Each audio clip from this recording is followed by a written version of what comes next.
The Force is what gives the Jedi his power. Why is the Force connecting us? I am a Jedi. Always two there are. We're a dyad in the Force.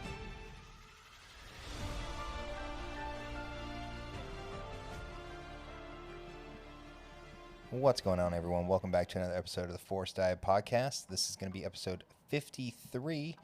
This is going to be our Comic-Con, or at least our first Comic-Con edition, coming to you live from our only slightly moldy Sheraton hotel room here on the close of night one of Comic-Con. I'm your host, Obi Sean, joined, as always, by my co-host with the most, Jedi John. How you doing, buddy?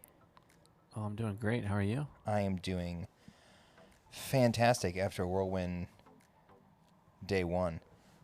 Started out, well, really early for me. I mean, you've done this Comic-Con stuff before. I have not. And so you're like, let's get up at 5:30. This is me at like every con. I think that's the surprising thing because I'm not normally like let's get up and go really early in the morning. But when I'm on con time, like I am, like it's time to go. You're just in it. I'm in it. I'm ready every morning. You are in the zone.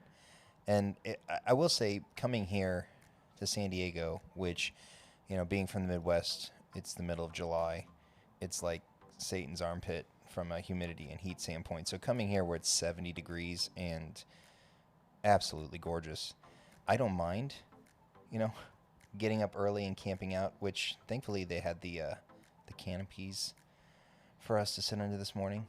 But oh yeah, we were only out there for like 30 minutes though before they corralled us inside. Yeah. Well, and the you know, the game plan was to leave at 5:30, but neither of us were up at 5:30. Yeah, that'll happen. No. So yeah, so this is going to be kind of an off-the-cuff recording.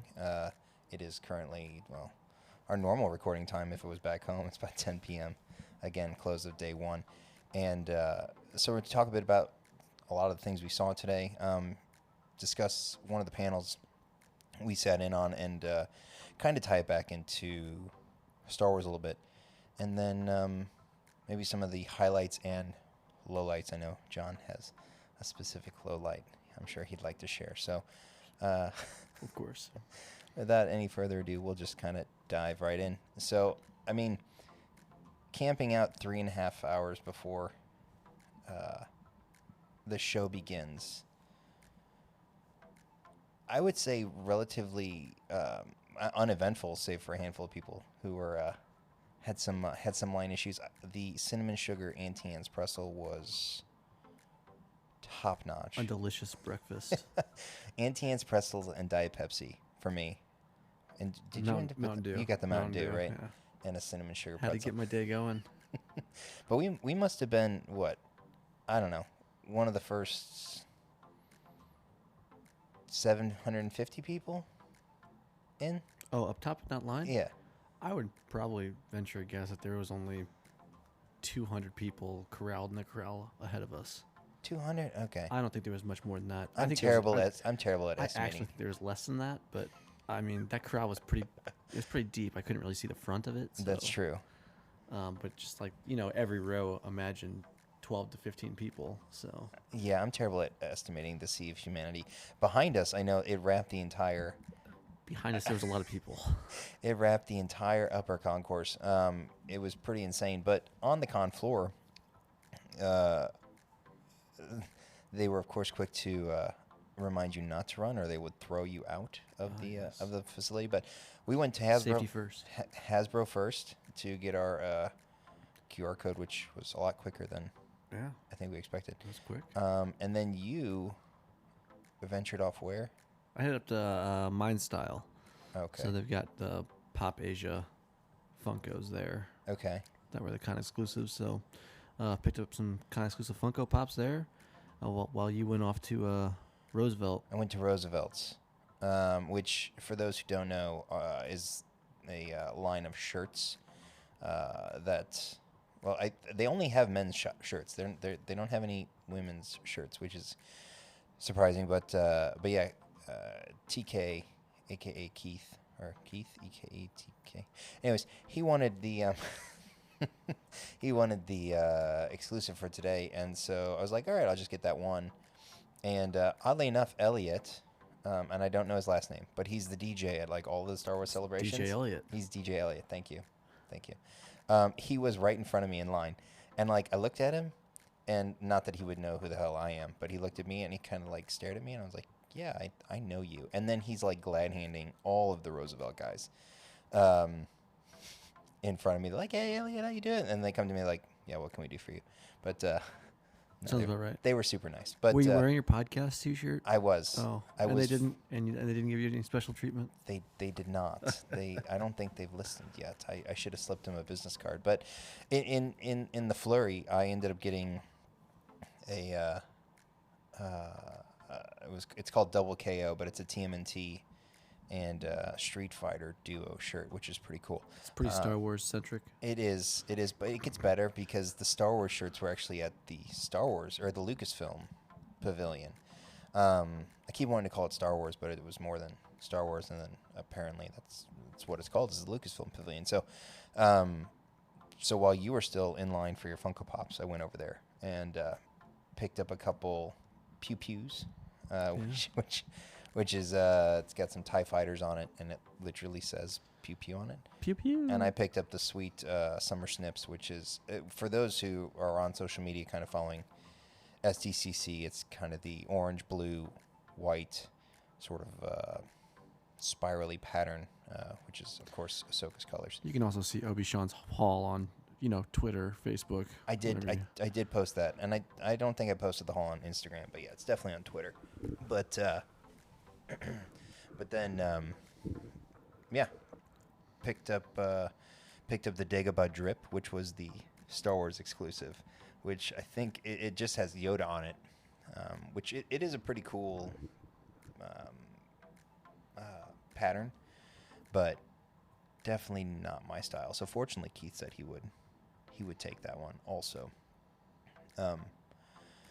But so that was pretty much our. Well, what did you end up getting from your Pop Asia booth? Mine style. Or yeah, Mine style. Well, it's Pop Asia. Well, it is Pop Asia, but I got a couple different pops. I got some Blacklight Jokers, Blacklight Martian Manhunter, a couple of the 3 ancient warriors, and then the lucky cat, right? Yeah, Yes. Lucky Cat, which our friend Keith again, he had to have it, had to have the animal. He got Fortune Tiger for me last year too, so keeping the tradition going. But yeah, no, it was a good experience. The guys around me in line were really cool. So, which is one of those things at Comic-Con, like there are long lines, so you get to know the people around you pretty quick if they are talkative. Granted, the people in front of me had their headphones in, and I'm not sure English was their first language. So, but the guys behind me, very cool guys, pretty local here in California at least. So, and multiple San Diego Comic-Cons in their past. So it was just fun picking their brain about some stuff, and yeah, it was a good time. It was not a bad line. It went pretty quick. They kept it moving. Yeah, and then I know both of us picked up, again, I know we're talking about the things we bought. We'll get to the panel here in a second, but the last thing was we visited the Stance booth because, well, you have made me a convert of their socks. I'm a big fan of Stance socks. I started buying Stance socks when they first came out with Star Wars patterns, and I have been buying them ever since. And I converted you and Keith at Star Wars Celebration last year in Anaheim. Yes. And yeah, they're amazing. Like, I love the socks. They're a little on the expensive side, but I mean, you'll get your wear out of them, and they are by far the comfiest socks I've ever had, long term. Yeah, without question. I mean, they're I cycle through my 3-pack that I bought last year every week for work, and unfortunately they are starting to wear out. So it was perfect timing that I would get a replacement set, and they had a 4-piece Clone Wars box set, which came with Anakin, Season 7 Ahsoka, Rex, and then Maul. And the Maul was the Darth Maul was, I guess, the con exclusive or the set exclusive. And it was actually under this little flap that had the little cutout that made it look like him in the holding pod. Very cool packaging, that's for sure. That's probably the most unique packaging I've seen for Stan socks, like with the extra thing on the inside versus some of the other stuff that they've come out with. Cool boxes on the outside, but nothing like that where it was like an extra detail to the show or movie. Yeah, so, and they also had some leftover Return of the Jedi lunch boxes from they were saying from London, but neither of us picked those up. And so, after in an effort to cool off, we ended up going into one of these panels, of which there are dozens and dozens. And a whole TV guide. I said it is last a TV year. guide. It's a TV guide they hand you, and you just get to funnel through what you want to go to. And there's something for everyone every hour, basically. Oh yeah, I mean it's incredible. And when you talked about that last year, I didn't understand it because I didn't see the guidebooks, but it is absurd the number of things that are going on here. But then again, when you see the sea of humanity that is both in the convention hall and the surrounding hotels, you kind of understand that if you didn't have that many things to do, it would be even worse human soup than it already is. But the panel we ended up going to was Fan Favorites, The Heroes We Love, and it was moderated by Stephanie Girk, and it had Bo Smith, J. Scott Campbell, and Matthew Southworth on the panel. And they were kind of talking about, well, how they tend to write their heroes, what is the sort of personality you look for when writing these heroes. They were asked to share some of their own personal heroes. And there were a lot of interesting tidbits, I think, to come out of that panel. One of which was talking about, as we get older, the concept of a hero changes, or those that we see as heroes might change. Yeah, like what we look for in a hero changes Exactly. as we get a little older. And so, whereas like as a child, right, you're kind of enamored, or you can be enamored, right, with, well, let's just say it's an outfit or big muscles, or the simpler things, right? And then the stuff that you think that you want to grow into because you are a kid. Like, right. Oh, I can be that one day, or I want to be that one day. Something to aspire to. And then as you get older, right, you are kind of maybe more looking for that hero that you can on some level relate to because of some of the struggles that they might be going through or what have you, and it makes them more relatable. And they talked about, like I said, some of their early childhood heroes, and Campbell mentioned George Lucas actually as his childhood hero because he said he was born in 1973, I think he said, and so he's like, I was the perfect age for Star Wars. And it was interesting because he was saying as he grew up, right, it's not that he didn't like George Lucas anymore, right, but it shifted. He actually said that he actually looks up to James Cameron now, which isn't a bad person to look up to anyways. But talking real quick about the concept of the hero changing or becoming more humanized, as it relates to Star Wars. And, I often think of all the backlash that the sequels get, right, because of how they handled certain characters, right? Multiple. And even if you extend it into the Kenobi series, right, and how Obi-Wan was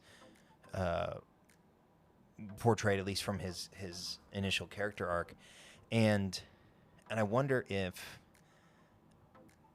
some of the stuff they talked about in this panel makes sense with that, in that a lot of people who grew up watching the original trilogy, right, they saw the younger versions of these heroes, right, who, for all intents and purposes,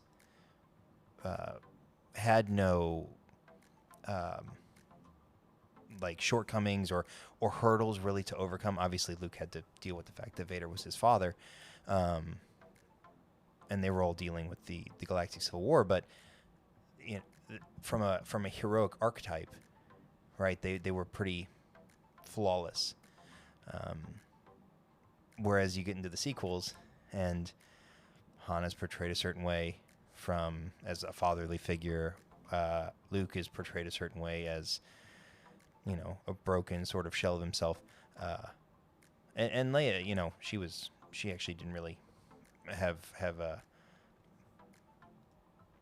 what's the right word? Like a terribly separate arc, right? So she's still a general. She's still in a position of power and stuff like that. And so I wonder from your thoughts, and I know kind of your thoughts on the sequels in general, but looking at it through the lens of this discussion that this panel had, do you think that when it came to writing these heroes in their older age, it made actual sense? It made more sense to have them be vulnerable and have these flaws, these cracks in that veneer that so many grew up watching and sort of idolizing or you know. I mean, I think they went over it in the panel pretty well today, and obviously everyone not there didn't get this, but you know, they talked about that God tier, like look about your heroes when you were kids, right? And now as you get older, you know the world's not perfect, so you understand that people aren't perfect. The problem is, I think, in this particular case with Star Wars and talking about some of those legacy characters that have been with us for 40 plus years, you're hitting adults, whereas kids saw God tier heroes. You're hitting them right in the feels of those were my people when I was growing up. So I think that's where the biggest issue was that if they were introducing a new character and they had flaws, it'd be cool. But they grew up and for 40 years, these characters were flawless people, and like they were exactly what you wanted out of them. So you already knew that there was flaws for Han and stuff like that. You didn't need to know that he felt like he was a terrible dad. Right. Like I didn't need that. Right. But it's weird how, and they even talked about like the flaws that they're putting in heroes now to make them more relatable is almost getting to the point where it's oversaturated because they're trying to do too much with some of them or make them anti-heroes or, and which that's not the case in Star Wars, for instance, but in other genres it is like or that they're trying to make the villains more presentable, more likable, more likable, more like you're like, I can see where he's coming from. I don't actually know if I want to see where he's coming from, but you know. Well, and I gave you.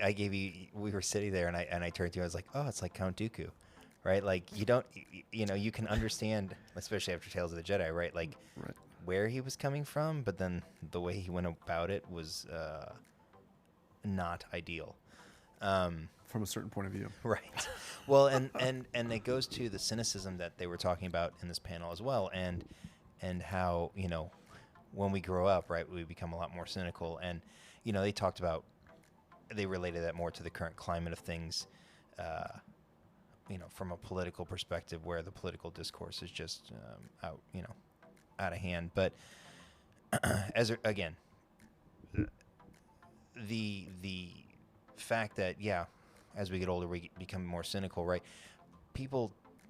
Some people don't want to see that in their characters, right? They go, especially to the, they go to the movies to escape real life, and or reality, real life, whatever. And so, in that respect, again, with how things were done with the sequels, maybe that was too much. They were like, hey, I didn't come here to see my hero broken into multiple different pieces. Hey, I'm not, I didn't want to watch the Kenobi series to see how weak he had become, only, of course, as we know, for him to gain all that strength back through his relationship with Leia, which, personally, I kind of like that arc. But I enjoy the vulnerability of my heroes, right? Like, for me, Obi-Wan would be that character that I would look up to. But and it was interesting, too, when they opened up the panel, or the panel to questions, people were asking about, well, writing anti-heroes, right? There was a cosplayer as Harvey Dent / Two-Face, and she was asking, that specific thing about the anti-hero and those who might have noble intentions, but questionable means of going about it. But then somebody asked, can you have, I think he said, the Boy Scout Oh, is there still room for the Boy Scout? in stories today? And, it was an interesting response because they referred to, I guess, the original Superman, which I'll admit I haven't seen. Yeah. And I don't know if you've seen it or not. Yes. And so you probably understand what they're saying more than I do. Well, I mean, Superman as a original hero. I mean, they said it during this, during the panel. Like, Superman is hard to write to be relatable. Mm-hmm. I mean, he's a member of an alien race that has all these powers, basically making him invincible except for one weakness. Mm-hmm. But everything else about him is perfect. So it's hard to write him as a character to connect with people now because they already know who Superman is and he's untouchable. Yep. Which is also why DC came up with Batman. But even Batman, and they even said as much, Batman's becoming hard to write because he's too much the other way. He's the rich guy who punches poor poor people in the face. That this is their words, not ours. And that actually got a decent chuckle out of the room. Because I mean, it's so true. I mean, it's true. Yeah. I mean, if you've seen, not just in the comics, but like in the most recent Batman film that came out with Robert Pattinson, like, dude is just a dark, tormented human being. Yeah, he's rich, but like he is just a tormented human. Like, yeah, I mean, it is dark and very much the way they are. As again, going back to the panel, their words, not mine, oversaturating the market with these kind of heroes that, granted, Batman's been along the ride for a long time, but oversaturating the hero landscape with these people that are very flawed in certain aspects, but then come through. But then they also compared, I mean, J. Scott Campbell knows him very well, but Spider-Man, he was built in already with all these flaws because he's a young kid. Like, Peter Parker got his powers as a high school kid. Like, he's young. He's going to make a lot of mistakes.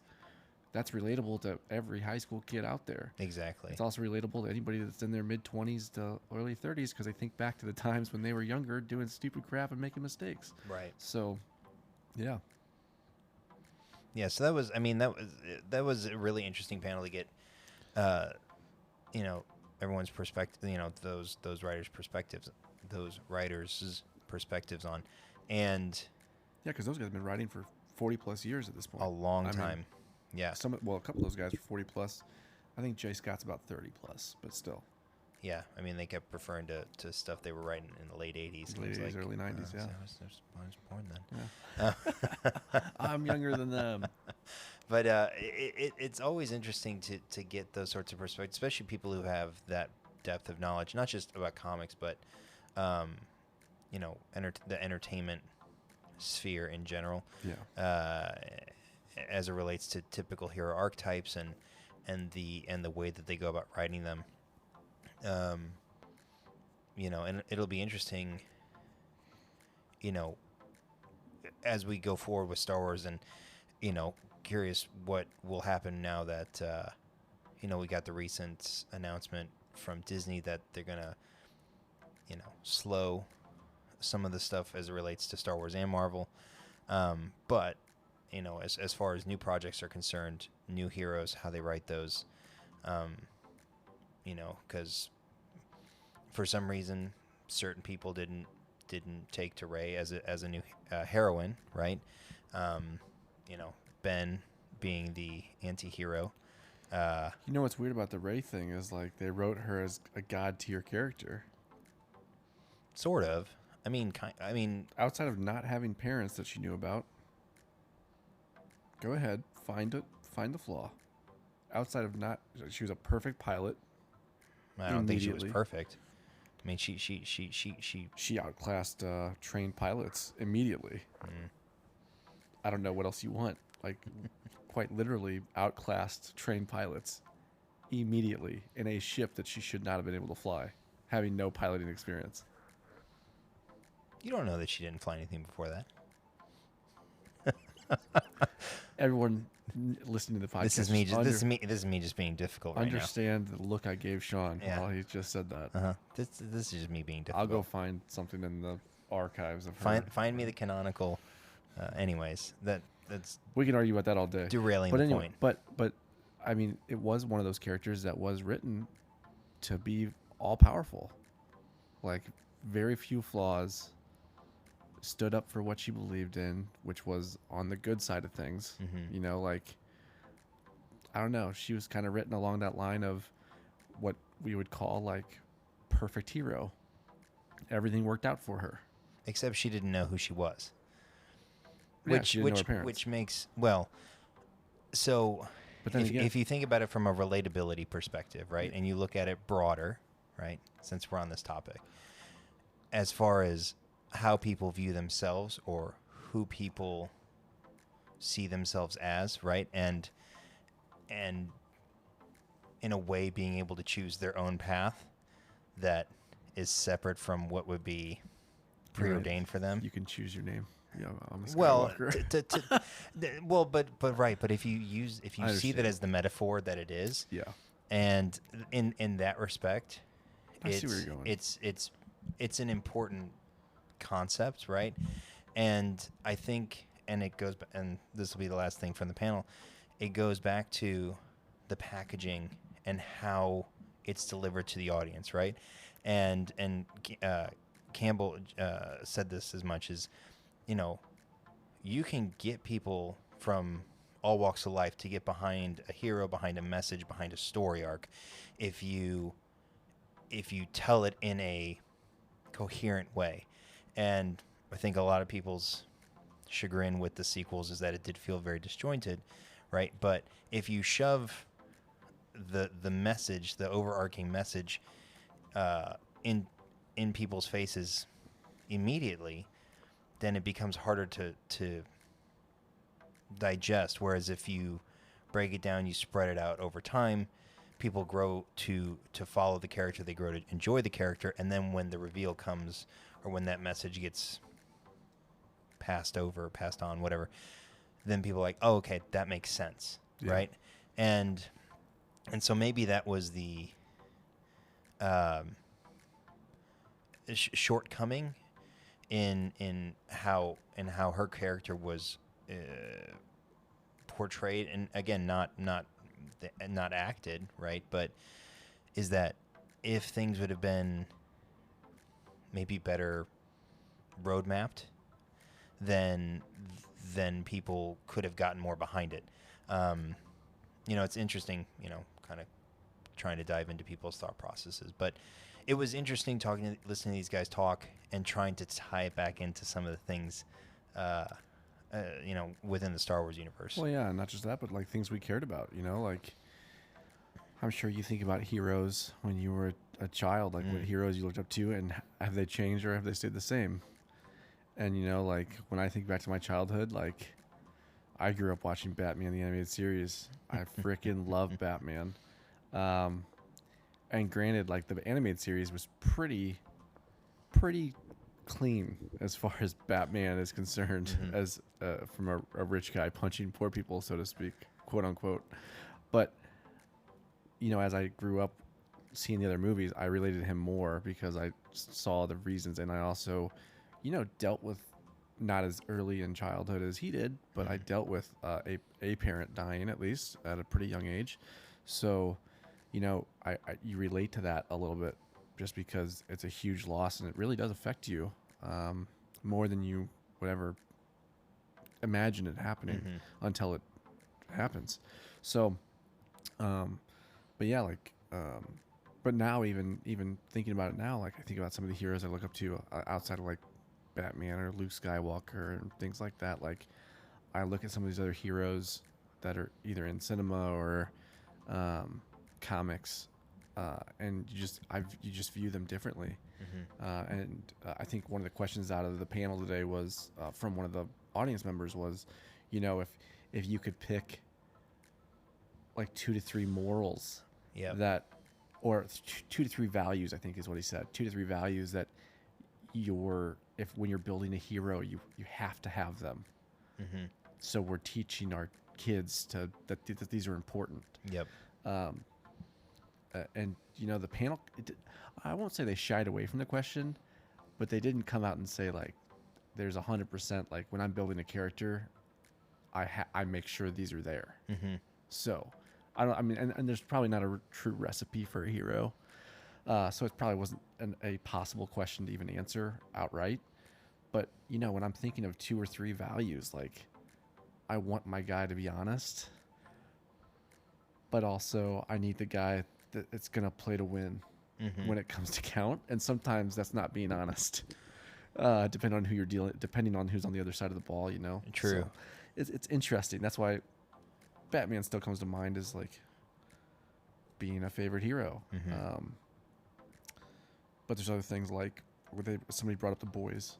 Oh yeah. And like Billy Butcher is not a great human being, but you think he's on the right side of the ball, so whatever he's doing is passable, is okay. Right. It's an ends justify the means type of thing. Exactly. And but is he honest? No. No, he's not. Honorable?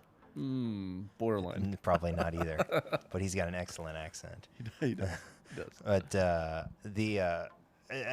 and that just to wrap that question there that you were talking about, they were talking about how they would hope that they could teach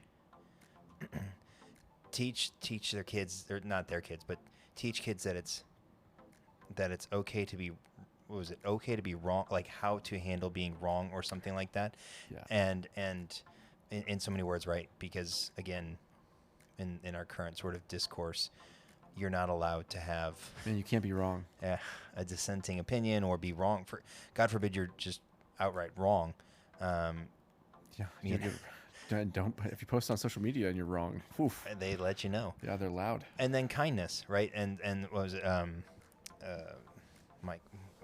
Michael? No, not Michael. Who from the panel? Bo? Matthew. Sorry, Matthew was talking about how Mr. Rogers was his hero, right? And what did Mr. Rogers always preach? Kindness. So above all else, be kind. So yeah, so I mean it was a really good panel. It was a great sort of break for us because we've been running them for it was a long morning, a couple hours.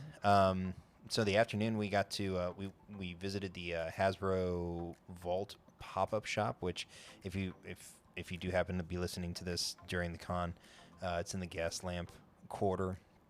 They do have reservations available, but there's also a standby queue, and it's because Hasbro doesn't have anything for sale on the floor per se. No, they're just showcasing everything. Exactly. So this is a great opportunity to not only purchase things. I know both of us got our 3 3/4 Black Chrysanthemum figures today. You can try on some of the Black Series helmets that they have there. You can pretty cool. Try out. I'll post a picture of this, but there's a picture of me wearing a Phase 2 Clone Trooper helmet, which is pretty awesome. Pretty great. They've got the 4 of the Force Effects sabers available for you to kind of like play around with or purchase.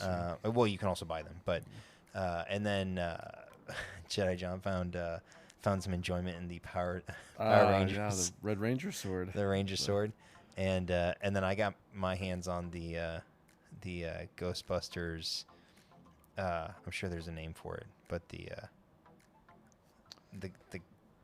I'm really mad that I can't think of it. The right Ghost now. Blaster. I'm just gonna call it the Ghost Blaster. It's their shoot. What's it called? The Pulse. Nope. It doesn't matter. It's the thing they use to blast the ghost. It's the Ghost gun. Blaster, and that's what I'm gonna call it. And you actually tried on the Thanos. They had a Thanos gauntlet too, which was cool because you could snap, and it would. Yeah, and it would light up. It would activate. So that's pretty cool. And then John proceeded to spend how many hours wandering around the Funko booth? So this is the low lights. I'm just gonna let John share his low light of the day. Man.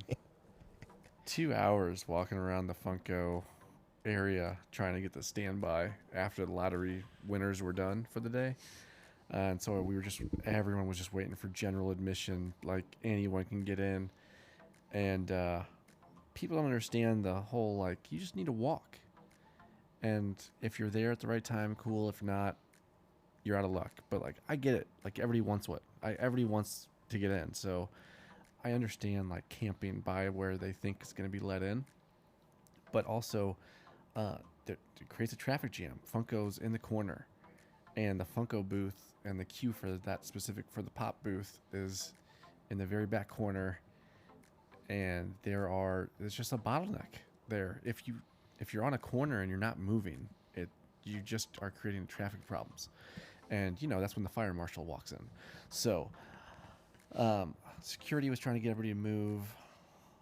Most people were just taking quick laps, but then they were just doing this mini circle in this one section. So instead of people actually moving the traffic flow, they were just a stagnant circle. Like when your Roomba gets stuck, right? And it just does the exact same motion over and over. That's what was happening. It was like a bunch of Roombas. It got stuck under a chair. Just bumping into the same chair leg, just going in circles. That's what it looked like. Yeah, and it was just terrible. And then they finally opened it, and I was in a good spot when they opened it. And so I jumped in the queue, which was along the wall. And I got smashed against the wall by like 5 people trying to get into the queue also, along with everybody else that was along the wall. I have a lovely picture. I guess we'll share that on social media. But yeah, it was miserable. It was the worst experience I've ever had trying to get an exclusive of anything. And the guy even said, if you guys ambush me, we're not doing it. Well, go figure. They couldn't control the line. I actually blame partly Funko, like, for their poor planning, and then nobody with a T-shirt on stepping up and saying, you're out, you're out, you're out, you're out, you're out, like, because there was a line on the floor. Seems simple to me. I'm inside the line. They're outside the line. If you're outside the line, you're out. Like, please stop smashing into people. Just walk away. You're done. I'm sorry. Today's not your day. Go to the end of the queue. And I understand that, like, some people think that's unfair, but you're either in the queue or you're not in the queue, and there's got to be a cutoff somewhere. But after they didn't sort that out, they just said, we're not doing it this way. And so everybody got kicked out of line. And I was literally like 4 people from the front of the queue. And I'm just like, this is so stupid. So then we continued the crazy traffic jam because people still weren't moving because they wanted to get in the booth. And then they started randomly picking people out of the crowd to come in which was probably worse. That was probably the worst thing they could have done. And they started picking people who were just moving. Well, guess what? I was moving. I never got picked. There's people just camped out right in the front that wouldn't move. And I'm just like, if you guys just moved, this would be better for everybody. So I left with no Funko today from the Funko shop. And it's disappointing because, well, we didn't get lottos. So yeah, no, we didn't. It is what it is. 0 for 48 lotto punches. We were. So, and that happens. Every con we go to, they've got lotteries that we were very fortunate at Star Wars Celebration. We got into a bunch of stuff that, didn't expect to. Here we got nothing. So, well, and that's the thing too about the lotteries here versus Celebration is there is no way to really transfer them here. Whereas at Celebration, you managed to find a few people who were willing to sell you their spot, and it was at least doable. That way, there's with the RFID tagging that they have on the badges here, which I will say is a great feature. It makes finagling a lottery ticket or a lottery time more challenging. Even signing up for other stuff, like we were talking to the guys for Image Comics. Oh yeah, the Geiger comic that was coming out. Picked that up for Brandon over there. Yes, shout out for Galactic Dads there. Old B got a signed comic at the end of the day. The end of the day, yeah, pretty crazy. But even he was like, "Oh, join our email list," and we're like, "Yeah," and all you have to do is show your badge. Like, no punching anything in, just show your badge, and they scan it because it's RFID to your account. So, it's really handy. Really like that. Yeah, and so while you were doing that, I was off, well, seeing the entire show floor, which was enjoyable. I did make it back to the Lego booth. We didn't talk about that beforehand, but we were at the Lego booth before the panel we spoke about earlier, and it was just again a sea of people, and they made the mistake of announcing some VIP Giveaways. keychains Oh my gosh. around the front desk, and again, for those who haven't seen it, it's their shop is a retro blockbuster. That seems to be a theme. Yeah, Funko's got one too. Funko has the exact same thing, but it was called Brick Busters instead of Blockbuster. But it was cool. It's really cool. They have old like kind of movie like VHS boxes, but they're built out of Lego, like on the wall that you can get your picture by. And they've got a big giant Lego speeder bike that you can get your picture near. And we actually did manage to score a couple pins from that. But and then they have a bunch of the sets on display. And so, going back after the frenzy died down in the afternoon, I will say that there's a new Chewbacca set that just got leaked or announced probably 3 or 4 days ago now. And the box art looks horrific. Like it's not quite like nightmare inducing, but it's pretty bad. And I will say that actually seeing it in person, it's not as offensive as the box art makes it. The eyes are still really too far inset. I don't know why they didn't bring the eyes forward a little bit, but the actual head does not look as uneven as it does on the box art, and it still doesn't look like a model I would consider picking up. But they did have the Ghost on display there, the new Ghost that's coming out in September. That's available for pre-order now, as well as like the new Yavin 4 set. They had the new Ahsoka fighter also there, which looked real good. So that was a cool booth to meander by, and so you've already shared one of your lowlights. What was your highlight from day one? Well, we kind of touched a lot on the panel. Obviously, the panel was a good experience. I think most of the panels, if you find your topic that you want to go in and sit in on, you're gonna have a good time. Mm-hmm. You're gonna get some good info or some good insight from. There's panels for everybody. I don't know. Overall today, it was just the energy inside the building is just always so fun. Even in lines and stuff like that. So, yeah, I think that was really it. Just seeing some of the stuff that they had on display, and we didn't even make it to we barely made it to the Iron Studios at the end of the day. We still have to go back in and see I didn't see any sideshow stuff today. And there's plenty of stuff. So, our next day there is Sunday, and I'm really looking forward to seeing some of the stuff that I either walked by today or just didn't even make it over to because I was doing other stuff. But yeah, no, overall, it was just the energy inside the building today was great. Everything went smoothly outside of the Funko booth for me. So, there's no real complaint. So it was a good day. Yeah. This is my first being my first true Comic-Con. I don't think I was prepared for the amount of people, especially compared to Celebration. It was packed. Yeah, but I the Lucasfilm panel with all the Ahsoka stuff was really cool to see. I don't think we really talked about that, but you had the full size chopper, you had Ahsoka's outfit. The concept art looked really, really cool. I did go back towards the end of the day, and IG-11 had been replaced by Red 5, which was pretty cool. But they had all of the lightsabers, so you had Ahsoka's lightsaber, you had Sabine's lightsaber, Baylan and Shin's lightsabers, as well as our new Inquisitor's lightsaber as well. So that was really cool to see. But just kind of, the last con we went to, being Celebration in Anaheim, was still COVID protocols. So this is the first convention I've been to that's been sort of post-pandemic.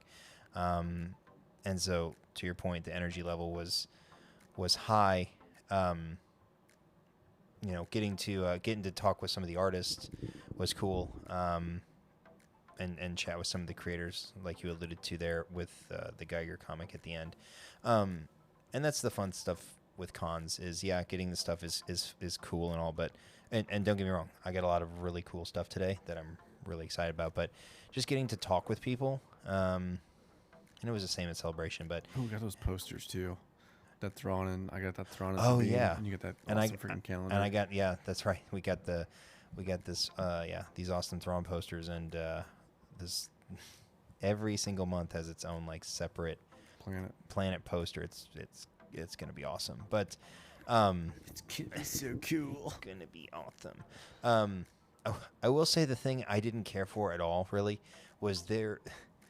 Basically, if you stopped walking in the convention center, or in the exhibit hall, they yelled at you to move.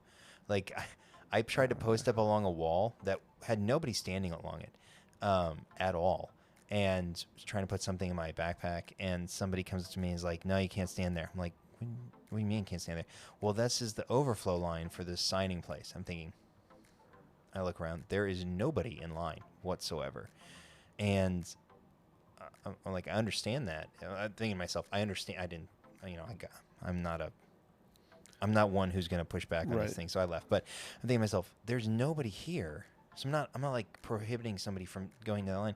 Similarly, at the back of the exhibit hall, they've got, spots for concessions, a few different restroom areas. And the restroom areas have this massive sort of space that has some exit doors by it. Well, they don't let you stand, like, I'm not saying like congregate, but like even stand against the wall in the area next to the bathroom. Like you're either in the bathroom or you're GTFOing, because you're not allowed in this area. And I thought, why would you put a bathroom in a space that you aren't allowing people to stand? Like that makes no sense. And I realized that the bathrooms are placed there, when the building's constructed, so it has nothing to do with it. I just thought the way that certain directions were again, you had to leave the exhibition floor to like take a break. Well, even this morning, with the directions, like granted, like you were like everything's got. I mean, there's a lot of, wayfinding stuff. Like there's a ton of stuff to tell you where you. The signage is better here than at Celebration. Excellent, right? But like, what people were running into today was we got upstairs to start the queue. Yes. And then people would stop to get their swag bag, which is they get a big backpack bag plus your guides and stuff like that. But if people got out of line for the main main hall, the exhibit hall line, exhibit hall line, they were catching up to their friends and family that were in line still, and security was giving them trouble about getting back up there with their friends and family. And I'm like, well, you guys didn't tell anybody that you couldn't rejoin your party because you split off for a minute. Exactly. So like you didn't tell anybody that. So these people are just coming up like, well, my party's right there. Like I waited outside. I can see them. We waited together outside.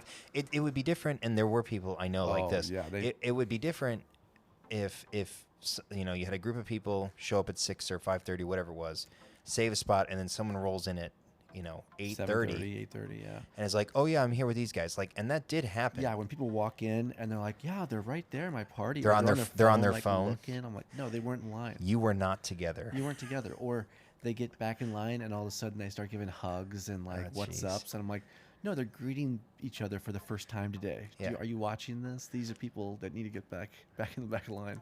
But like, yeah, I mean, that communication could have been a little bit better, I guess. But I don't necessarily blame the security staff either, because again, there has to be a harmonized message between all of them. Yeah. And I mean, they're just volunteers, and listening to people like berate the volunteers is just it's awful. It makes my skin crawl. Well, most of the security people though, they're not volunteers. Yeah. I realize they're part of like they're a hired staff. Anything with a San Diego Comic-Con T-shirt on, yeah, that's a volunteer. Right. Like, people need to understand that.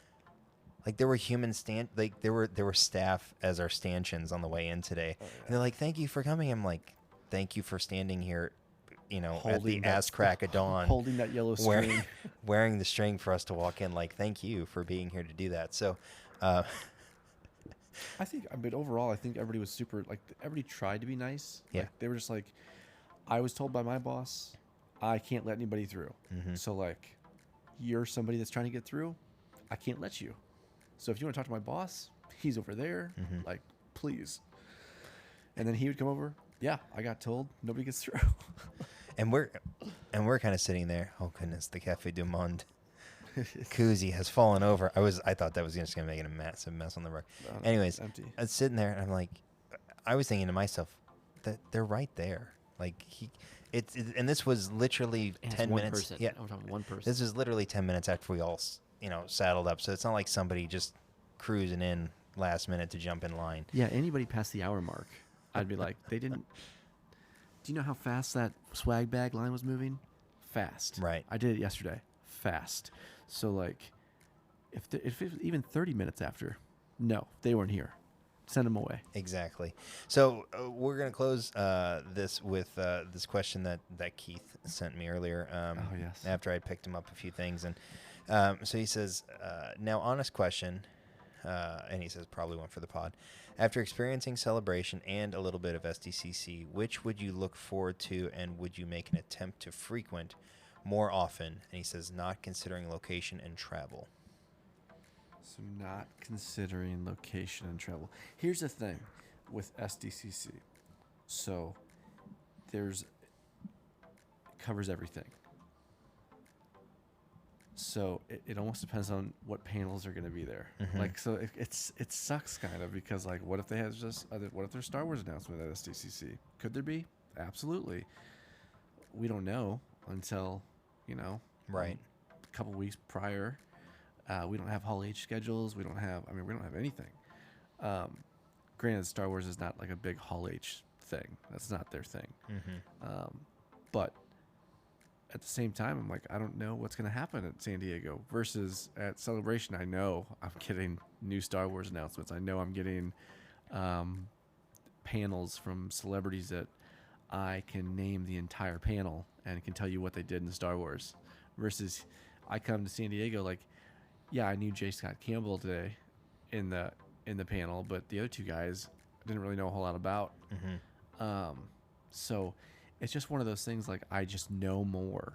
So I connect and can pick out what I want to do a little bit easier at something like Star Wars Celebration. So personally, I would probably pick Star Wars Celebration unless there was something I knew that I needed to come see at San Diego. Right. Now, for a few other things, for myself personally, Funko, for instance, there's way more exclusives and way more other stuff that I want from them from San Diego than Celebration.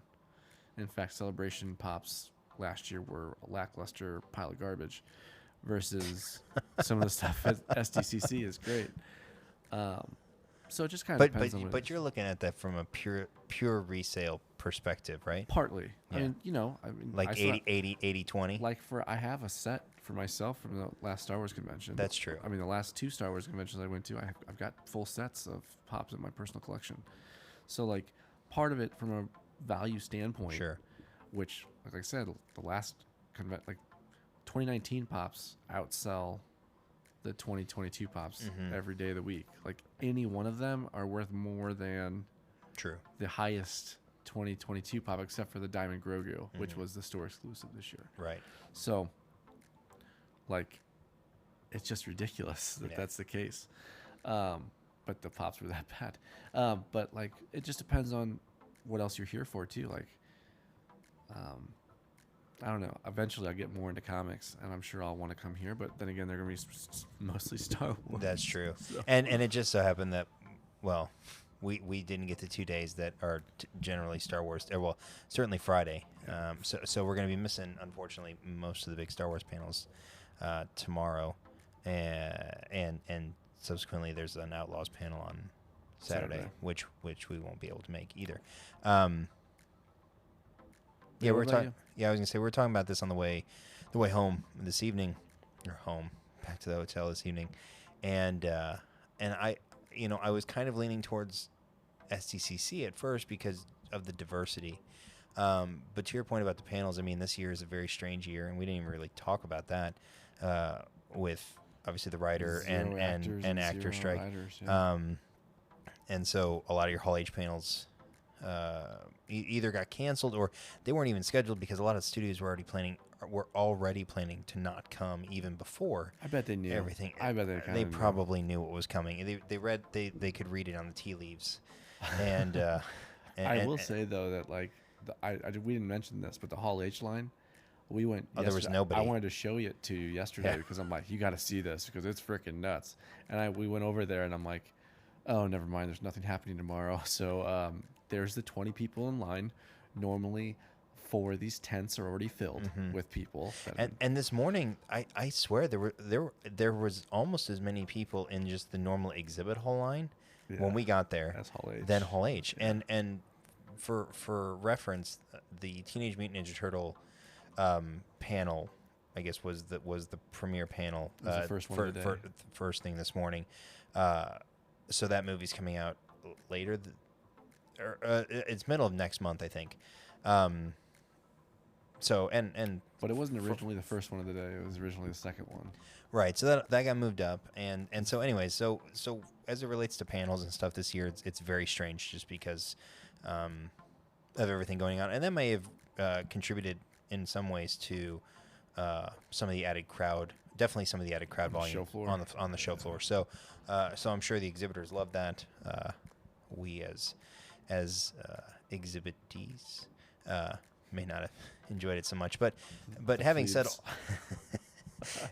all that, yeah, I mean, I gotta pick. I mean, if travel and location are to not be considered, then I'm going Celebration. Now, the nice thing about San Diego is it's always in San Diego. It's always gorgeous. It's always, the weather is stunning. Outside of some rain, occasionally. Do they get rained? I don't even know. I thought the sun was just out like 800 days a year. So, but yeah. So you've got the consistency in location. I mean, it's a bummer. I'm not going to be able to go to either of the next. Well, this past one or the next Celebration because I'm not making it to Tokyo. Yeah. As much as I'd like to, I'm not going to make it to Tokyo. And so the fact that I won't be able to attend the next show, which is 2 years from now, and so the next show I'll get to go to is probably 3 or 4 years from now, is kind of a bummer. Whereas I can go to 3 or 4, presuming I can get tickets, San Diego Comic-Cons in between. And if I can get 4-day tickets, or at least Friday, Saturdays, then I can get my fill of Star Wars. But there's plenty of Star Wars on the floor, and there are a lot of vendors that still are exclusively Star Wars on the floor. Plus, you've got stuff like Roosevelt, Stance, the whole Star Wars Lucasfilm area. Yeah. They even had Star Wars branded glasses, like designer shades, and I'm like, I was actually kind of looking for the Citizen, like the Star Wars Citizen stuff, like we saw in Anaheim. But I will say for me, I like coming to conventions like this because I like learning more about some of the other brands, which again aren't Star Wars, but kind of branching out a little bit. And I will say the cosplays are certainly more diverse. Oh yeah, there's so many things I have no idea. I'm like, nope, don't know who that is. Like, forget it. Well, there was that character that walked in. I go, oh, that's from Final Fantasy. I was like, no, wait, that's not Final Fantasy. That's Resident Evil, right? And you're just like, I don't know. That are Tekken. I don't know. It was quite the outfit. But anyways, yeah. Of the two, I mean, if I can always go, whenever they're being put on, I'm picking Celebration just because, like you said, it's the thing I'm most comfortable with.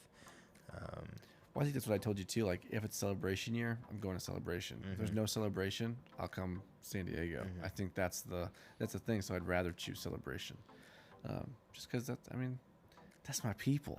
That's my people.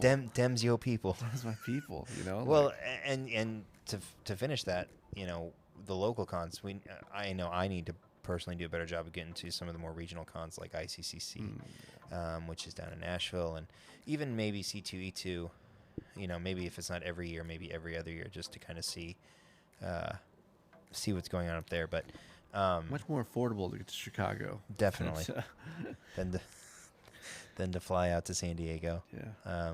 Although our travel day was quite pretty flawless. uneventful, which was God tier. Which was God tier travel day. It was God tier. I can only hope that our travel on the way home Sunday is equally as good. So, preview of the next few days. We've got Mosh Isley tomorrow night, which is going to be amazing. Friday night, if you're listening when this episode drops, because we're going to pump this out tomorrow. So that's later tonight. And Star Wars themed emo punk type music, which is going to be great. Saturday is going to be a Disneyland trek for John and I up to Galaxy's Edge and assorted other things. It's funny, Haunted Mansion is being heavily promoted down here. Oh yeah. And so and then Sunday is our second and final con day. So I don't think we'll be waking up at 5:30. We'll see what happens that day. So and we might totter over to the USS Midway tomorrow because it's like 15 minutes away. We can see it across the bay. Shuttle's doing a great job too. The shuttle service here is high marks for that. That is fantastic. They are running quickly and consistently. Yes.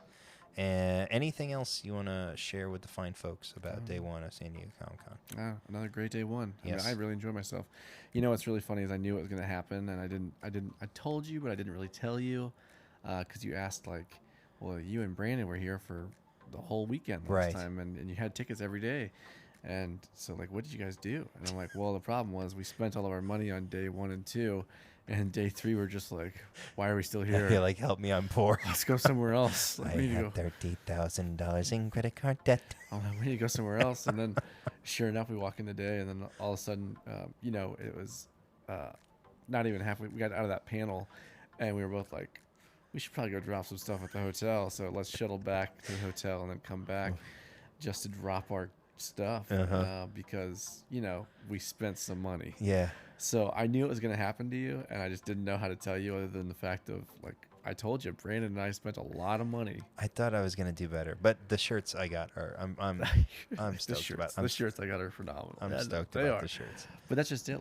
There's so many different booths. There's so many different things you see that are very unique or God, every booth you go to has something exclusive. Oh, yeah.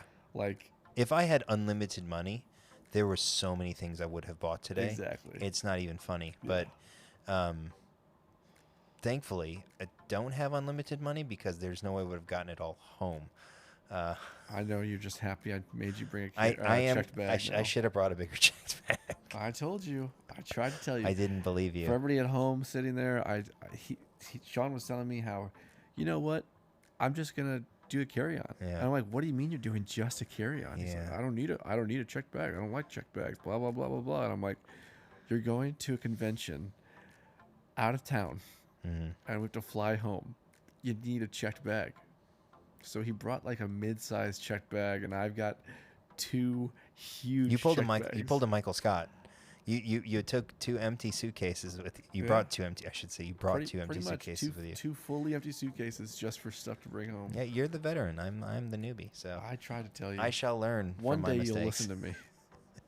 I'm letting you be wrong. Yes. I didn't force you. Thank you. I let you make a mistake. I appreciate that. And I didn't judge. And then you did chastise me about it. Well, I did think that you were going to bring a larger checked bag. When you told me you were bringing 1 checked bag, I thought you were going to bring a large one. But yeah. It'll do just fine. It'll do, pig. It'll do. And so with that, we're going to close this episode out. I want to thank you all for tuning in and listening to our day 1 recap. Be sure to check out our friends over in the Galactic Dads podcast for all fandoms outside of Star Wars. They would probably touch on more of the stuff we saw today. Yeah, and look for us on all of our socials. Be sure to check out our Twitter, Instagram for more photos from this weekend as we soldier on. But for Jedi John, I'm Obi Sean. Until next time. May the Force be with you.